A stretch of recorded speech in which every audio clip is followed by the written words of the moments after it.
So if you missed my video yesterday, I did a detailed review of our top 2 dancers in this week's Dancing with the Stars. Today, I'm just going to do a quick rundown through places 3 through last and who got voted off and why that is. Okay, so in 3rd place, we have Charity and Artem. She's a very talented dancer, and props to her this week for switching partners. As you may remember, Artem was out with COVID last week, so she had to switch to a new partner. Now Artem's back, she's dancing with he again. This is very hard to do as an amateur, so hey, kudos to her. Tied for 3rd place, we have Val and Sochi. Loads of foxtrot dances tonight. I only saw one recognizable syllabus figure. I think I may have seen a curve feather once in that whole routine. And, once again, Bruno's got his head up his keister. The first words out of his mouth in the analysis was complimenting her standard foxtrot. Okay, there was a single figure in the whole routine. The rest looked like Broadway to me, so that's my 2 cents on Bruno. That's not reflective of Sochi at all. Okay, 5th place, we have Lele and Brandon. They did a cha-cha. I do like that I actually recognized a number of figures that were legit syllabus cha-cha dancing. But unfortunately, it was mostly booty shaking, like I would expect in a dark corner of a bar.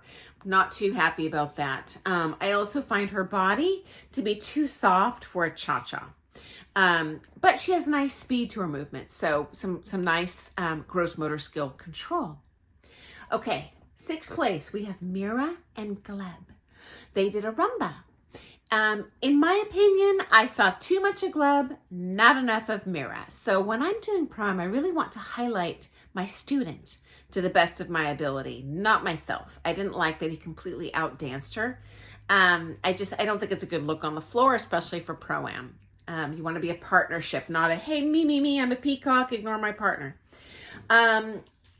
She does have a nice natural foot and leg strength and flexibility. If I were to have a little complaint, her top line is quite stiff and she's poised too far back in the Latin. So something like this, and she really needs to have a poofy forward chest so they can center to each other, okay? Okay, 7th place, we have Barry and Pita. They did a tango. I do like that they did several recognizable syllabus tango figures. Thank you. This is judgeable.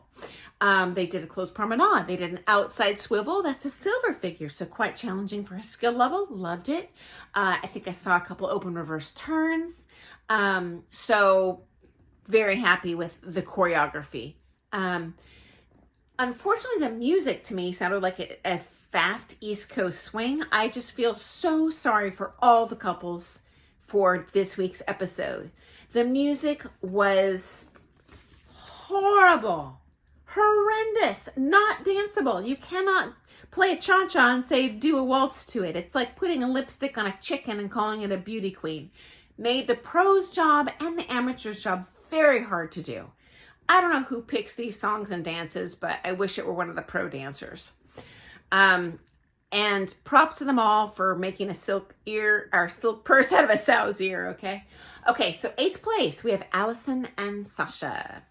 They also did a foxtrot tonight. They had many open reverse turns, as most of the foxtrot routines did. This is actually not a syllabus figure, the continuous open reverse turns, but pretty easy to lead. In fact, I've taught this in beginning group classes. So I see why they did it. It's pretty easy to teach and make it look decent. And they don't have a lot of time to prep for these shows. Okay, in a tie for 8th place, we have Harry and Riley. And in my opinion, most overrated couple of the night. The man cannot hold a tune in a bucket. Unfortunately, he has absolutely zero natural musicality. I have not seen him dance once on time. And unfortunately, poor Riley, as a lady, and I'm not as big as my partner, not as strong, I can only manhandle so much. So she's doing a good job considering obviously his musical limitations. And for me, if I'm judging, musicality is priority 1, 2, and 3. Otherwise, it's just so distracting. I don't understand how they could even walk through a mall and not walk to the beats to the music playing on the speakers, let alone dance a song and then have an own imaginary beats in your head. So that was interesting. They tied for 8th. I would have probably had him tied for last. Okay, in 10th place, we have Mauricio and Emma. They did a foxtrot. Oh, surprise, to cha-cha music. I did find it interesting in this episode, and kind of the background filming of practices. He mentioned how off of his A game he was last week because unfortunately he recently got divorced and he's on this reality show, and that apparently that week was when it kind of hit the TV screens and social media is going nuts, throwing shade, and he said that threw off his dancing. A little bit of a surprise to me because when I'm dancing, it's like legal heroin. Like I just forget all my worries. I am so immersed in the dancing. It is fabulous for my mental health. So I didn't quite understand that. I don't know anyone who thinks like that when they dance. It's everyone else I have ever danced with. They find it a tremendous stress relief.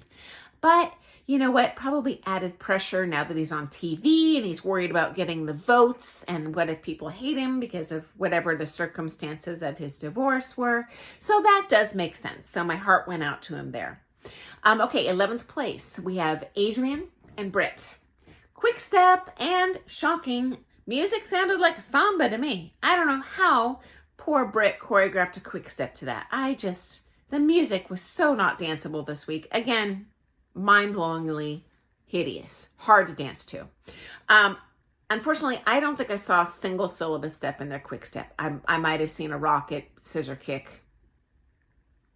I can't even evaluate their dancing because they did no quick step. They did a couple open figures, but I'd rather see simple syllabus established figures done well than flash and trash done poorly. That's my 2 cents. Okay, and finally, voted off. Unfortunately, sadly, we say goodbye to Tyson. As I mentioned at the start of the series, he was one of my favorites, just personality-wise, before I even saw him dance. But they did a foxtrot.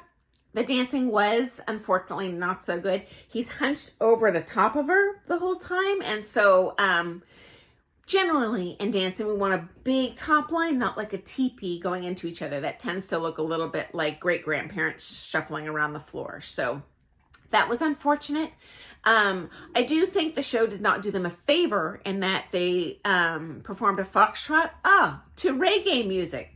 So I just felt so sorry for the dancers this week. So anyway, that's my summary. I'll be back, tomorrow with some other kind of various ballroom dance industry juice. And of course, I'll be back to review next week's episode as well and do another breakdown of next week's competitors. So thanks for joining me. Have an awesome day. Bye, guys.